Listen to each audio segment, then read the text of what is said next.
नमस्कार विद्यार्थी मित्रांनो, ई लर्निंग एज्युकेशनमध्ये आपलं सर्वांचं स्वागत आहे।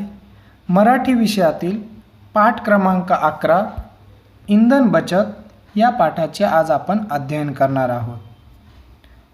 या पाठामध्ये दिनू आणि फातिमा या दोघांमध्ये काय संवाद घडून आला तो आपण वाचूया। दिनूची आई आजारी होती। तो स्वयंपाकघरात आईसाठी चहा करत होता। दारावरची बेल वाजली। त्याने दार उघडले तर समोर त्याची वर्गमैत्रीण फातिमा उभी होती। त्याने तिला घरात बोलवले। दिनू की माँ बीमार होने के कारण दिनू माँ के लिए रसोई घर में चाय बना रहा होता है।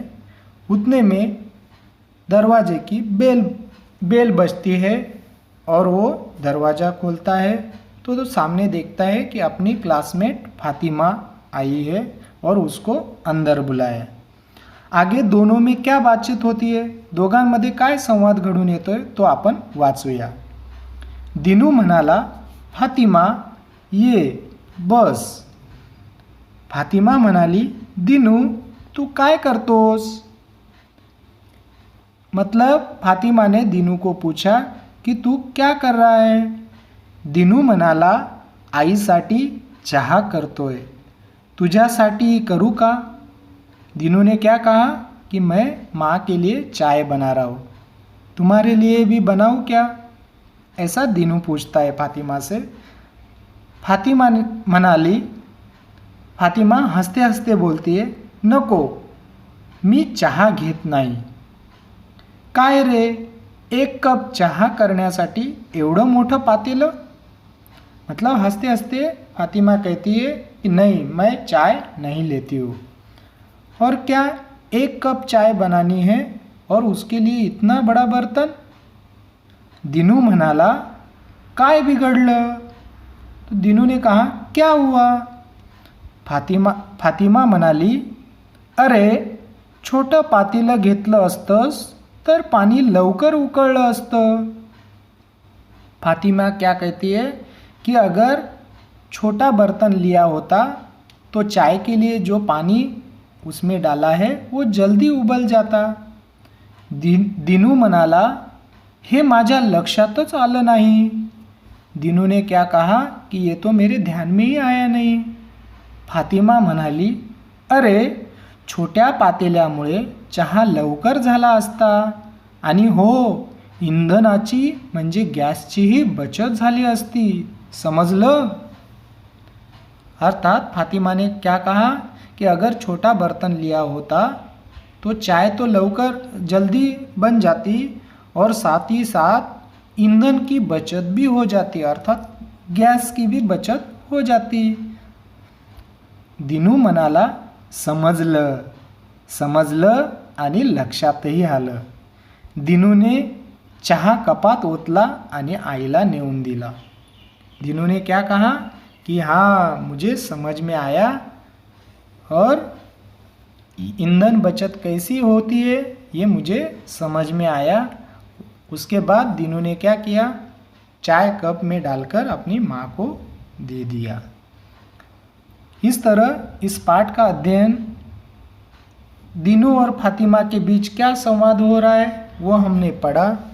और इस पाठ को पढ़ने के बाद हमें क्या समझ में आया कि दिनू को किसका महत्व समझ में आया, ईंधन बचत का महत्व समझ में आया। दिनूला इंधन बचतीचे महत्त्व समजले। आता या पाठावर आधारित काही स्वाध्याय दिलेला आहे, त्या स्वाध्यायातील प्रश्नांची उत्तरं आपण बघूया। प्रश्न क्रमांक 1, एका वाक्यात उत्तरे लिहा। म्हणजे इथे 3 प्रश्न दिलेले आहेत, त्या 3 प्रश्नांचे उत्तरं आपल्याला एका वाक्यात लिहायचे आहेत।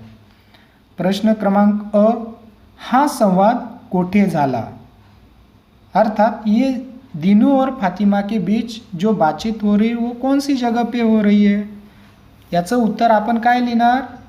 उत्तर, हा संवाद दिनूच्या स्वयंपाकघरात झाला, यानी दिनू के रसोई घर में हुआ है। प्रश्न क्रमांक आ, संवादात किती पात्रे आहेत? अर्थात कितने लोगों के बीच में बातचीत हो रही है. तर याचं उत्तर कसं लिहिणार? संवादात दिनू व फातिमा ही 2 पात्रे आहेत.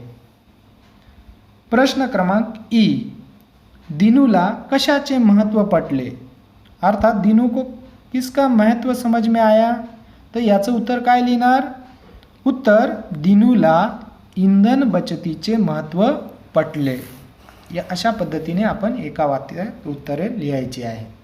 आता प्रश्न क्रमांक 2. खालील चित्रे पहा, त्या खालील वाक्य वाचा, इंधन बचतीचे आणखी मार्ग सांगा. आता पहिलं चित्र दिलेलं आहे. पहिल्या चित्राचं आपण निरीक्षण करूया. या पहिल्या चित्राच्या खाली एक वाक्य दिलेलं आहे, ते आपण वाचूया. पाणी तापवताना पातेल्यावर झाकण ठेवा. म्हणजे आपल्याला इथे चित्रात दिसतं आहे की स्टोववर पातेलं ठेवलेलं आहे आणि त्याच्यावर झाकण ठेवलेलं नाही. तर आपल्याला काय करायचं आहे? पाणी तापवताना पातेल्यावर झाकण न ठेवल्यामुळे काय होईल? तर पाण्याची वाफ होऊन ती हवेत विरून जाईल. आणि पातेल्यावर जर आपण झाकण ठेवलं तर पाणी लवकर तापते आणि म्हणून इंधनाची बचतही होते. अशा पद्धतीने आपण पहिल्या चित्राविषयी बघितलं. आता दुसरं चित्र. ह्या चित्रात काय दिसतं आहे आपल्याला? एक मुलगी सायकलवरून जाते आहे आणि दुसरी व्यक्ती आपल्याला मोटरसायकल स्कूटरवरून जाताना दिसते आहे. या चित्राच्या खाली काय वाक्य दिलं आहे? तर सायकलवरून प्रवास करा. म्हणजेच काय? तर मोटरसायकल किंवा इतर वाहनांसाठी पेट्रोल हे इंधन वापरावे लागते, पण सायकलसाठी इंधनाची गरज नसते.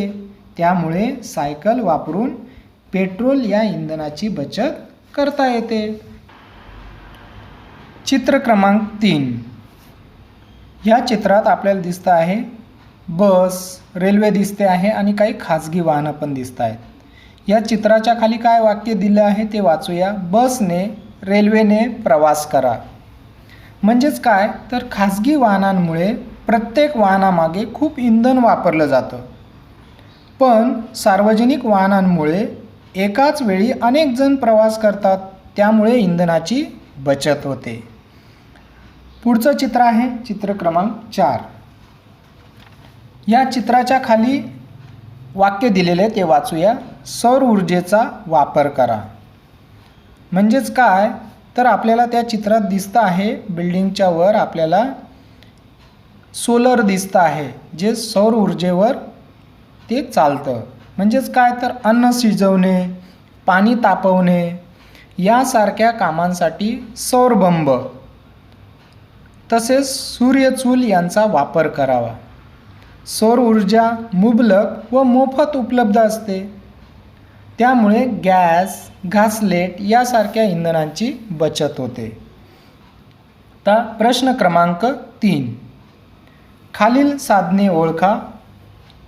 ही साधने वापरण्यासाठी कोणते इंधन लागते? यापैकी कोणते साधन वापरल्यामुळे सर्वात जास्त इंधन बचत होते ते घरी चर्चा करून सांगा. इथे काही चित्र दिलेले आहेत.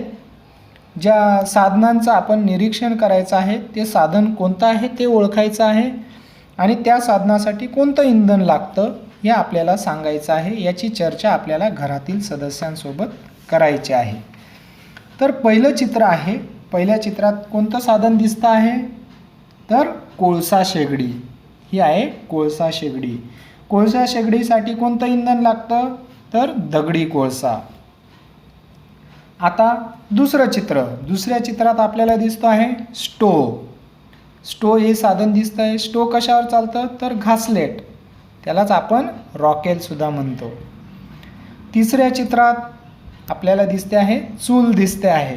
गावाकडे आपण बघतो ना, ती चूल इथं दिसते आहे. ही चूल कशावर, कोणत्या इंधनावर चालते? तर लाकडावर चालते.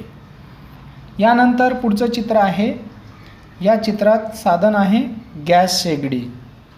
गॅस शेगडी कोणत्या इंधनावर चालते? तर पेट्रोलियम गॅस. पुढचं चित्र आहे गोबर गॅस. गोबर गॅस, गोबर म्हणजे काय तर शेण. गोबर गॅस हे साधन कशावर, कोणत्या इंधनावर चालतं तर शेणावर.